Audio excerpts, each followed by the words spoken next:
Qadrdonlar, bugun biz Minecraftga, kompyuterdagi Minecraftga mod qo'yishni o'rganamiz. Ko'pchilikda shunaqa muammolar bo'ladi.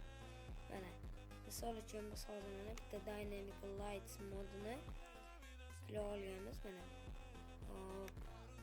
Avval boshlashdan oldin launcherda sichqonchani o'ng tarafi, sichqonchani ustiga olib borib, launcher o'ng tarafini bosasiz sichqonchani. Keyin mana bu расположение fayliga kirasiz. Mana shunday ekran ochilishi kerak.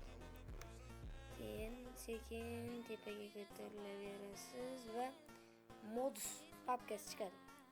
Bunga kirasiz va uni shunga olib o'tkazasiz. Mana bunday Dynamic Lights va bemalol bundan chiqib ketasiz va keyin launcherni ishga tushiramiz.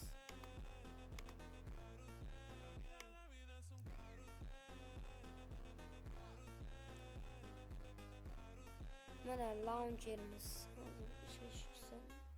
1 daqiqa, biroz vaqt oladi.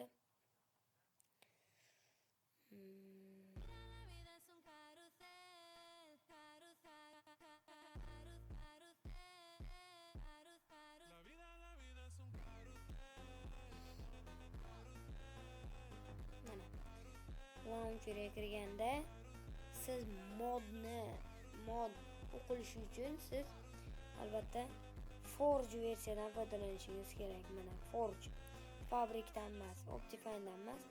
Eng yaxshisi Forge Optifine foydalanasiz. O'yinga kirishni bosasiz. O'yinga kirganda videoni boshlaymiz. Mana Minecraftga kiryapti. Ko'rib turganingizdek hozir.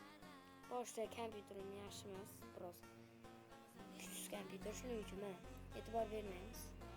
Hop. Shu yerdan birinchi birish uchun mana 3 ta mod yuklandi deyapti. Keyin mod bo'limiga kirsak mana Dynamic Lights turibdi mana. Готово. Yani adinasini Y'ga kirib endi tekshiramiz. Ketdik mana. Hop, mana shu Y'ga kira olamiz. Kompyuterim yo'q, kuchli emas, xafa bo'lmaysizlar. Zo'r kompyuter emas. Hop, mana M'ga ham kirdi hisob. Hop, mana M'ga kirdi mana. Ko'rib turganingizdek barchasi risoladagi ishlayapti. Mana qorong'iroq joyga o'tamiz mana. Dynamic Lights ko'ryapsizmi? Mana yo'lga yorug' tushyapti mana. Hozir chiqarroqdan ko'rsatib beraman. Mana qarang, mana yorug'lik tushyapti. Barchasi risoladagidek joy-joyda, o'z joyida. O'z joy-joyida. Hop. Demak, bugungi videomiz shu bilan yakunlandi, qadrdonlar. Bu modni yuklab olmoqchi bo'lsangiz, albatta Telegram kanalimga obuna bo'ling. Men bu modni tashlab qo'yaman.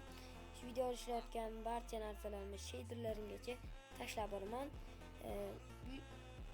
Telegram kanalimni onundan topib olishingiz mumkin. Kommentdan topishingiz mumkin. Xullas, barchangizga rahmat. Sog' bo'lasiz, salomat bo'lasiz, qadrdonlar.